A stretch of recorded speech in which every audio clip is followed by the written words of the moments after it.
Evidence கதை என்ன சொன்னாருன்னா, சாதி இருக்கு, சாதியை விடமாட்டேன்னு சொல்றான் பாருங்க, அவனை நம்புங்க.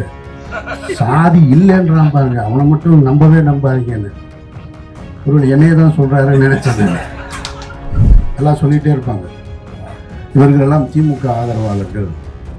திமுகவை எதிர்த்து பேசணும்னா அதுக்கு பேசவே மாட்டாங்க அப்படின்னு. திமுகவை எதிர்த்து தான் பொது வாழ்க்கைக்கே வந்தேன் நான்.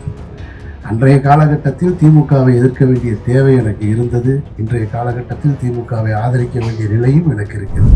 ஓட்டு போட்டு தேர்ந்தெடுத்த அரசை கேள்வி கேட்பதும் ஒரு ஜனநாயகம் தான். அந்த அடிப்படையில்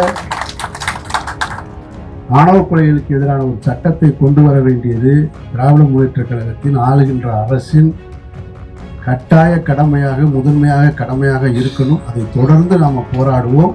அந்த சட்டம் நிறைவேறும் வரைக்கும் நாம் தொடர்ச்சியாக போராடிக்கிட்டே இருப்போம்.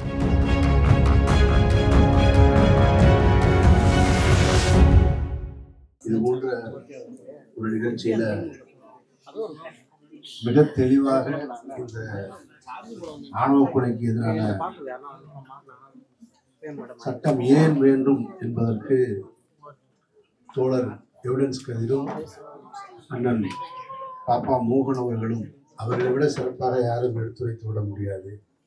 இந்த நிகழ்ச்சி தொகுப்பாளர் எனக்குரிய நேரத்தை மோகன் அவர்களுக்கும் சேர்த்து கொடுத்திருக்கலாம் நினைக்கிறேன். நான் இருந்தாலும் இந்த நிகழ்ச்சிக்கு வருவதற்கு 2 காரணம் தான். வர முடியாத ஒரு சூழல் இருந்தது. வருவதற்கு 2 காரணம் தான். ஒன்று, கௌசல்யா சங்கருடைய அழைப்பு. அதாவது இந்த ஆணவ கொலைகளில், இந்த சிக்கல்களில் நேரடியாக அந்த கொலைக்கான சூழல்ல இருந்த ஒரு பெண், அவரும் எதிர்த்து போராடி இருக்கிறார். அந்த உடுமலையில் அந்த நிகழ்வு நடைபெறும் போது தான் காதலித்த தன்னுடைய காதலனை வெட்டும் போது தானும் போராடி அவரும் வெட்டு வாங்கினார். அப்படிதானே? அதை மீறி அங்கிருந்து வந்து தன்னுடைய பெற்றோரையே குற்றவாளி கூண்டில் நிறுத்தி தண்டனை பெற்றுக் கொடுத்து இன்றைக்கு வந்து ஒரு சமூக மாற்றத்தை நிகழ்த்தக்கூடிய ஒரு மாபெரும் ஆளுமைகளை கொண்டு வந்து ஒரு கருத்தரங்கத்தை நடத்துறாங்கன்னா அவங்க பக்கம் நிற்க வேண்டியது நம்மளுடைய கடமை அப்படின்றது. 2வது முக்கியமான காரணம்,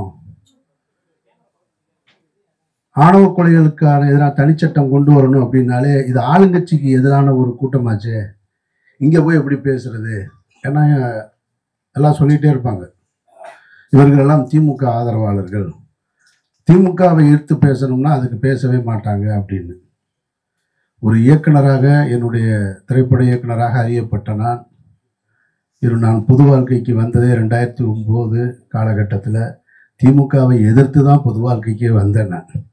அன்றைய காலகட்டத்தில் திமுகவை எதிர்க்க வேண்டிய தேவை எனக்கு இருந்தது. இன்றைய காலகட்டத்தில் திமுகவை ஆதரிக்க வேண்டிய நிலையும் எனக்கு இருக்கிறது. அதற்கு காரணம், சனாதனத்தை தாங்கி பிடித்திருக்கிற பாசிச அரசுகளை எதிர்த்து போராட வேண்டிய காரணத்திற்காக. ஒரு சகோதரி சொன்னாங்க, இங்கே ஓட்டு போடுவது ஜனநாயகம் அப்படின்னு சொல்லி கொடுத்தவங்க ஓட்டு வாங்குவதும் ஜனநாயகம்னு சொல்லிக் கொடுக்க மறந்துட்டாங்க அப்படின்னு. அதே போல ஓட்டு போடுவதும் ஓட்டு வாங்குவதும் எப்படி ஜனநாயகமோ அதுபோல ஓட்டு போட்டு தேர்ந்தெடுத்த அரசை கேள்வி கேட்பதும் ஒரு ஜனநாயகம் தான். அந்த அடிப்படையில் ஆணவ கொலைகளுக்கு எதிரான ஒரு சட்டத்தை கொண்டு வர வேண்டியது திராவிட முன்னேற்றக் கழகத்தின் ஆளுகின்ற அரசின் கட்டாய கடமையாக, முதன்மையாக கடமையாக இருக்கணும். அதை தொடர்ந்து நாம் போராடுவோம். அந்த சட்டம் நிறைவேறும் வரைக்கும் நாம் தொடர்ச்சியாக போராடிக்கிட்டே இருப்போம். மற்ற 2 தோழர்கள் பேசும்போது சொன்னாங்க, எதிர்கட்சியாக இருக்கும் பொழுது திமுக வாக்குறுதி கொடுத்தாங்க, இப்ப கொடுக்கல அப்படின்னு. அந்த நேரத்தில் எனக்கு என்ன தோணுச்சுன்னா, இந்திய அரசியலமைப்பு சட்டத்தில் வந்து எதிர்கட்சியாக இருப்பவர்களும் சில சட்டங்களை இயற்றலாம் அப்படின்னு ஒரு பிரிவு இருந்திருந்தா இந்த நாட்டில் பல சட்டங்கள் நிறைவேறியிருக்கும், நல்ல சட்டங்கள் வந்திருக்கும்னு நான் நினைக்கிறேன். இந்த ஆணவ கொலையில ரொம்ப முக்கியமா நான் பார்க்கறது, இது ஏற்கனவே ஒரு நிகழ்ச்சியில சொல்லியிருந்தேன், இந்த ஒட்டுமொத்த அரங்கத்துல உங்களுடைய மனநிலையிலிருந்து என்னுடைய மனநிலை மாறிதான் இருக்கும்.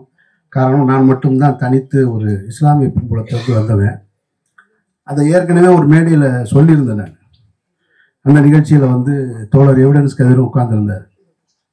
அப்போ சொன்னேன், எனக்கு இந்த சாதிய படிநிலையை வந்து என்னால் உணரவே முடியாதுங்க, நான் வளரவும் இல்லை, எனக்கான சூழலும் அப்படி இல்லை, என் தகப்பனாரும் அப்படி சொல்லிக் கொடுக்கல, என்னுடைய உறவுகள் யாருமே எனக்கு சொல்லித்தரலன்னு. அப்போ நான் பேசிட்டு உட்கார்ந்த உடனே தோழர் எவ்வளவு என்ன சொன்னாருன்னா, இந்த சாதி இருக்கு, சாதியை விடமாட்டேன்னு சொல்றான் பாருங்க, அவனை நம்புங்க. சாதி இல்லைன்றான் பாருங்க, அவனை மட்டும் நம்பவே நம்பாதீங்கன்னு.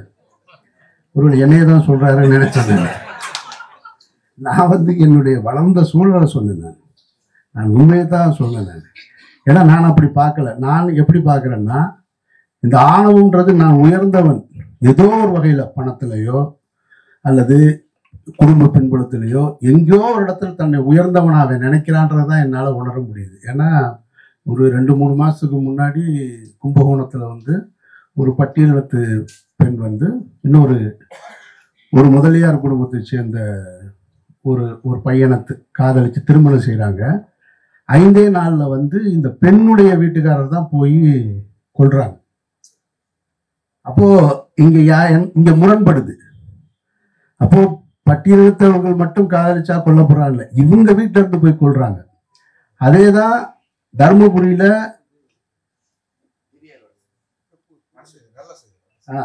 இதே மாதிரிதான் தர்மபுரியில இப்ப இந்த தொப்பி வாப்பா பிரியாணி கடைன்னு நீங்க நிறைய கேள்விப்பட்டிருப்பீங்க. அந்த தர்மபுரியில தொப்பி வாப்பா பிரியாணி கடையை ஒருத்தர் திறக்கிறாரு. அந்த கடை திறந்து 1 மாசம்தான் ஆகுது. 1 மாசத்துக்குள்ள அங்கே வந்து ஒரு இஸ்லாமிய இளைஞன், ஆசிக்கின்ற இளைஞன் கொல்லப்படுறான். அவன் காதலிச்சது ஒரு பட்டியலினத்து பெண்ணை, கொன்னது அந்த பெண்ணுடைய 2 அண்ணங்க. அப்போ பொருளாதார பின்புலம் அங்க என்ன நடக்குதுன்னு பார்த்தா, ஒரு இஸ்லாமியன் கொல்லப்படுறான். யாருக்காக? தன் பட்டியலினத்து பெண்ணுக்காக 2 அண்ணங்க சேர்ந்து கடைக்குள்ளேயே போய், அந்த சிசிடிவி ஃபுட்டேஜ் நீங்க பார்த்தீங்கன்னா தெரியும், அப்படியே அவன் வந்தான் வருவான், அது உட்காருவாங்க, பேசிக்கிட்டே இருப்பாங்க, அப்படியே 2 பேரும் மாற்றி மாற்றி வெட்டுவாங்க. அப்படின்றதுக்குள்ள முடிஞ்சிருச்சு. ஆசிக்கு செத்து போயிட்டான். காரணம், அவர்கள் அந்த ஊர்ல கொஞ்சம் பொருளாதாரத்தில் மேம்பட்டு இருக்காங்களாம். அந்த இஸ்லாமிய இளைஞன் வந்து கொஞ்சம் ஏழ்மை நிலையில இருக்கான்றது இது ஒரு நிகழ்வு. அப்போ இது வந்து நான் உயர்ந்த சாதி தாழ்ந்த சாதின்றதுலாம் வர்றதில்லை. தான்ற அகங்காரத்துல நான் பெரிய ஆளுன்ற அது ஒரு நோய் தான். அந்த நோய் களையப்படணும். அதனால இது நம்ம எந்த பக்கமும் சார்புகளை எடுக்காம இந்த சட்டத்தை நிறைவேற்றுவது என்பது அவசியமானது, காலத்தின் கட்டாயம் என்பதை உணர்ந்து இந்த சட்டம் நிறைவேற்றும் வரை தொடர்ந்து போராடுவோம் என்பவர்களும், அதற்கு எந்த சூழல்ல இங்க இருக்கக்கூடிய அனைத்து ஆளுமைகளாக இருக்காங்க, கட்சிகளோட தொடர்புடைய ஆளுங்கட்சியோட தொடர்புடைய இருக்காங்க, அல்லது ஆதரவு நிலைப்பாட்டில் இருக்காங்க, யாராக இருந்தாலும் இந்த நிகழ்வோடு நின்று விடாமல் கடைசியாக எப்படி ஜல்லிக்கட்டு ஒரு போராட்டத்துக்கு நம்ம கடைசி வரை நின்றோமோ, அதுபோல ஆணவ கொலைகளுக்கு எதிரான ஒரு தனிச்சட்டத்தை இயற்றும் வரை தொடர்ந்து போராடுவோம். எல்லா காலகட்டத்திலும் நான் உங்களோடு துணை நிற்பேன் என்பதை கூறிக்கொள்வதற்காகத்தான் இந்த விழாவிற்கு வந்து நன்றி.